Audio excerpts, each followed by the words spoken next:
मालिक को प्रणाम।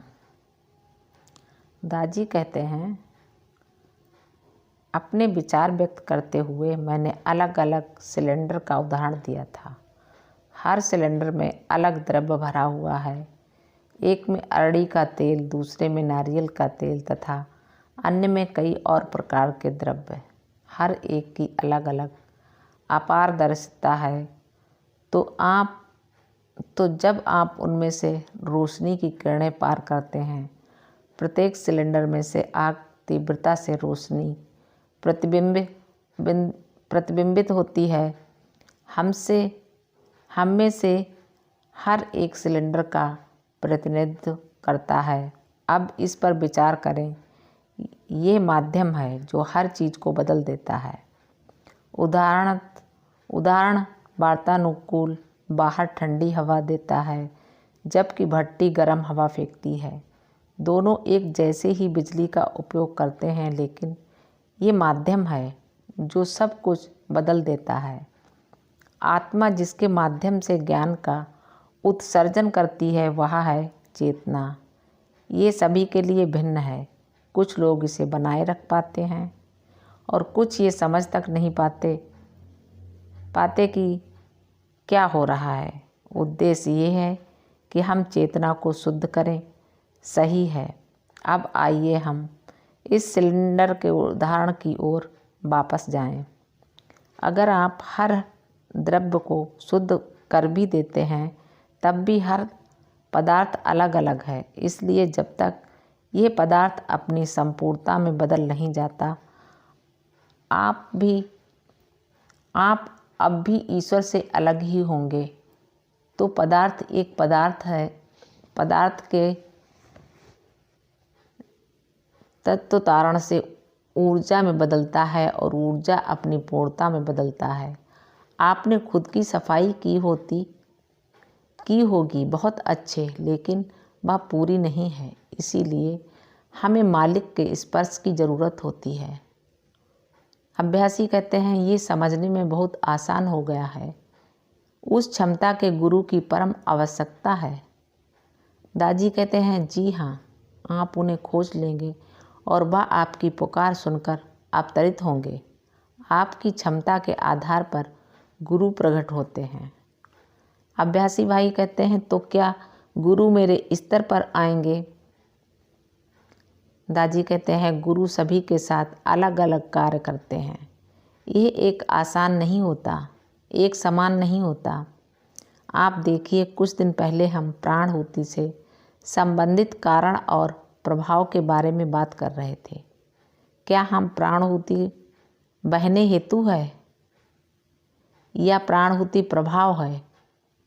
जब अभ्यासी बहुत ही प्रेम पूर्ण और समर्पित है, तो प्राणाहुति केवल वर्षा नहीं होती, वह अधिक मात्रा में प्रवाहित होती है।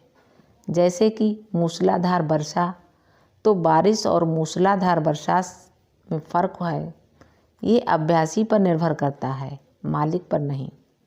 परंतु आज कुछ देर पहले हम पूज्य लाला जी साहब का एक पत्र पढ़ रहे थे, जिसमें वे कहते हैं कि ईश्वर के लिए प्रेम और भक्ति होना भी उनकी कृपा है। इसीलिए हालांकि एक तरह से इस प्रतिक्रिया की शुरुआत भक्त करता है, लेकिन यह भी उनकी कृपा के बगैर संभव नहीं है। क्या हम ईश्वर को इसके लिए दोषी ठहरा सकते हैं? मुझे नहीं लगता। मेरे विचार से इसकी कुंजी हमेशा प्राप्तकर्ता के पास है। क्या आप तैयार हैं? क्या आप पाना चाहते हैं? क्या आप साहस प्रस्तुत हैं? क्या आप इच्छुक हैं? केंद्रीय क्षेत्र में प्रवेश करना। दाजी कहते हैं, उस स्तर पर जिसे एस्केप वेलोसिटी यानी पलायन वेग कहा जाता है, आपको उसकी ज़रूरत होती है। आपको बड़े धक्के की ज़रूरत है। सहज मार्ग में प्रारंभ में आप थोड़ी प्राणाहुति देते हैं और धीरे धीरे आप ऊपरी स्तरों पर पहुंचते हैं। उच्चतम स्तर पर आपके पास पर्याप्त गतिमात्रा होनी चाहिए। केंद्रीय क्षेत्र में प्रवेश करने से पहले हमें 64 बिंदुओं से गुजरना होता है। ये तैयारी पूर्णतः मालिक का कार्य है, लेकिन इसमें भी अभ्यासी की भक्ति है जो मालिक को बाध्य करती है। वे उन 64 बिंदुओं को साफ करते हैं और थोड़े ही समय में यात्रा को पूर्ण करते हैं। इस कार्य को 24 घंटे के अंदर समाप्त करना होता है। अभ्यासी: 24 घंटों में क्यों? मालिक कहते हैं, इसे इस तरह समझें, आपके पास 64 छोटे छोटे घड़े हैं।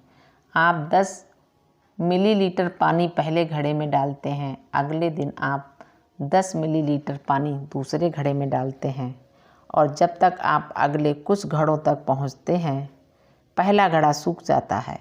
ये इतना सूक्ष्म है। अभ्यासी कहते हैं, क्या ये सबसे उच्चतम उपलब्धि है? इसके परे कुछ भी नहीं है ना? दादी कहते हैं, कौन जाने, इसके परे भी कुछ होना चाहिए। पूज्य बाबूजी महाराज कहते हैं, अभी तक उनकी दृष्टि में ये आया है और उनकी इच्छा है कि उनके बाद कोई होगा जो हमें इसके पार ले जाने में सक्षम है। अभ्यासी कहते हैं, आपके पहले प्रसंग अभ्यासी की पुकार की ओर वापस जाते हैं। बाबूजी महाराज इस संदर्भ में बात करते हैं। वे कहते हैं, हर एक उसकी पुकार के अनुसार प्राप्त करता है। हमें अपनी पुकार बढ़ाने की ज़रूरत है। दादी कहते हैं, हाँ, सबसे बेहतर होगा कि आप अपने सोने के घंटों का लाभ उठाते हुए अपने अवचेतन मन को तैयार करें। गहरी तथा प्रार्थनापूर्ण नींद लें।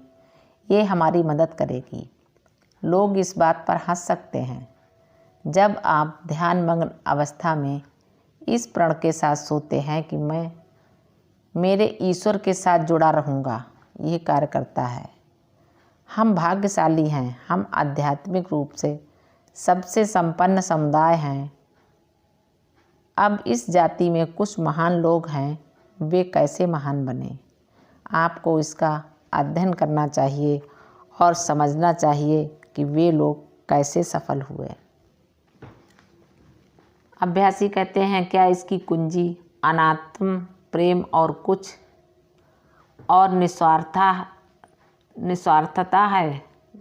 मालिक कहते हैं, हाँ, लेकिन इन सबसे पहले समर्पण की कुंजी है। प्रथम प्रयास में ही समर्पण हो जाना चाहिए। जिसने समर्पण कर दिया उसे कभी पता नहीं चलेगा कि उसने समर्पण कर दिया है।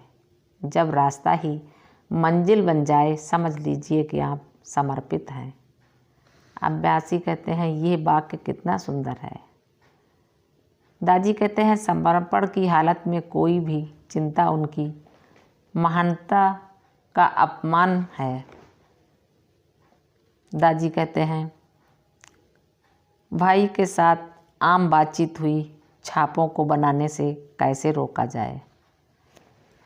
अपने सभी कार्य ईश्वरीय चेतना में करें। अगर आप ये नहीं कर पाते हैं तो अपने कार्य के फल को ईश्वर को समर्पित कर दें।